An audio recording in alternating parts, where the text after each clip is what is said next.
is my pleasure to introduce our esteemed guest, Dr. Patrick Plonski, the Executive Director of Books for Africa. Dr. Plonski is a dedicated advocate for literacy and education in Africa, leading Books for Africa and delivering over 58 million books to 32 countries.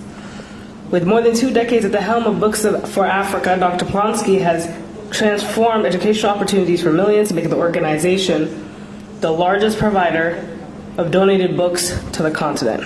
Dr. Plonski holds a PhD in international education and a master's in agricultural economics from the University of Minnesota. Today, Dr. Plonski joins us to share his insights on this transformative power of education and its impact on communities across Africa. Please help me in joining and welcoming Dr. Patrick Plonski.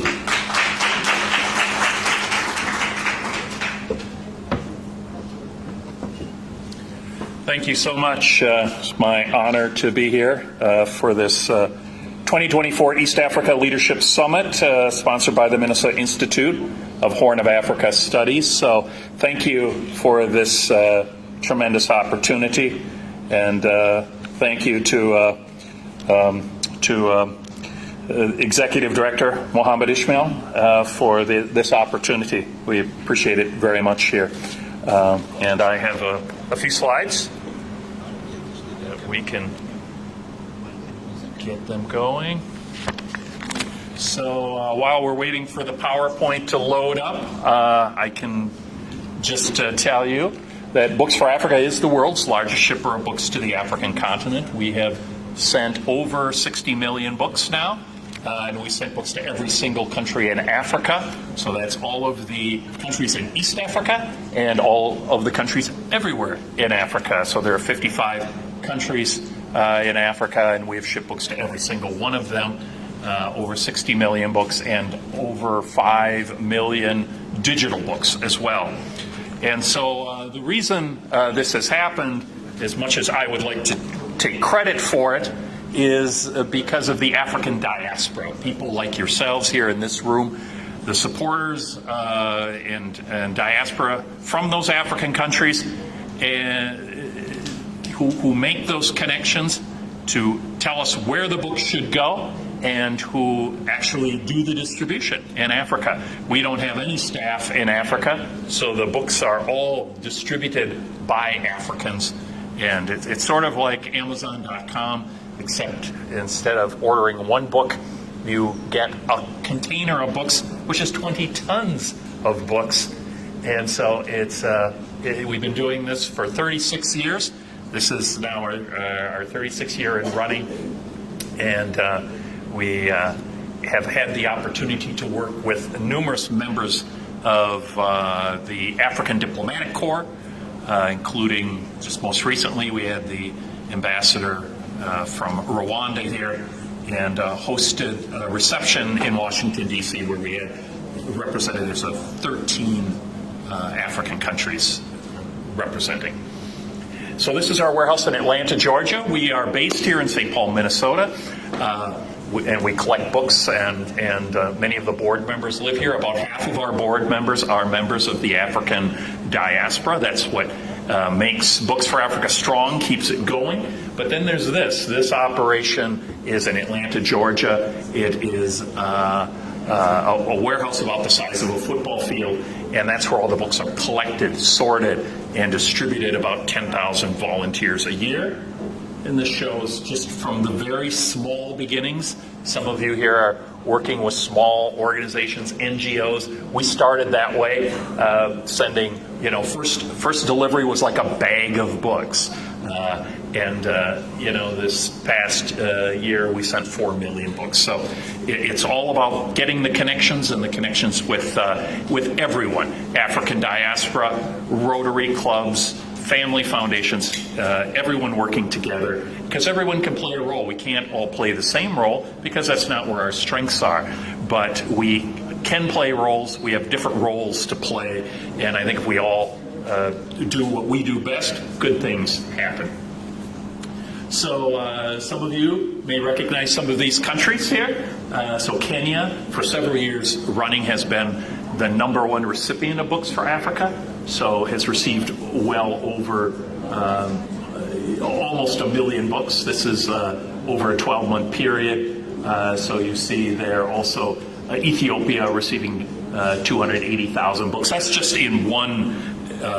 That's just in 1 year. And of course, Uganda, Tanzania, and other East African countries, Somalia, of course. If you look historically, top 10 countries, interestingly enough, Kenya has been our top country, followed by Ethiopia, and then you see going down Tanzania, Uganda, and so on.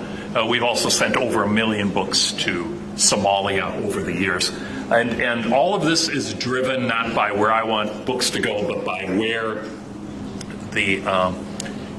our partners want them to go, where you want them to go. So if a group comes to us and says, we want to get books to Somalia, it's like, great, I do too. And so we work with that community, we work to secure donors, and then next thing you know, the books are in Somalia and we see pictures like this. So it costs us about 50 cents to send a book to Africa, but since we send millions of books a year, this is a $2 to $3 million operation. We work with many partners. This is a fabulous conference. I've been to a lot of conferences, but to have the Assistant Secretary of State for African Affairs here, and the President of Somalia, U.S. Senator Amy Klobuchar, and we expect the mayor shortly. This is an esteemed group, so I commend the organizers of this conference for pulling this off. I've organized things, and it is not easy. Sometimes people make it look easy, so I think I commend you all. You've made it look easy, but I know it's not easy.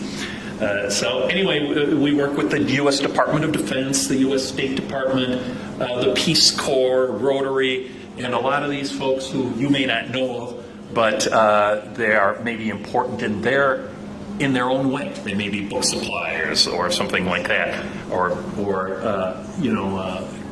what connectors of USAID funding.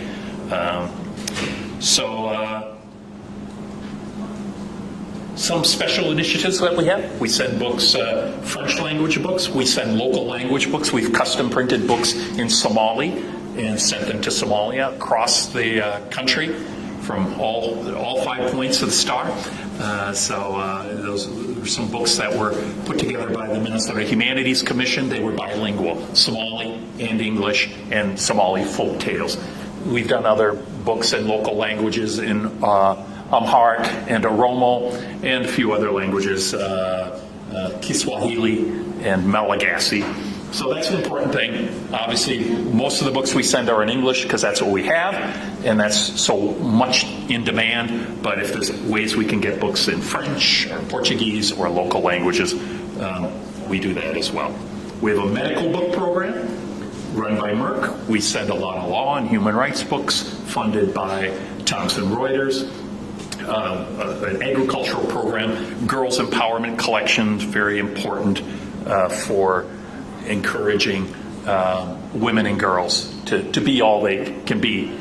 And of course we work with key initiatives like the Mandela Fellows, who will be at our warehouse party next month. There's little cards up there. Our warehouse party, free and open to the public, and we're happy to host the Mandela Fellows along with a number of other organizations, including, I know, the Humphrey Institute is going to is running that program. Frankly, it does a great job.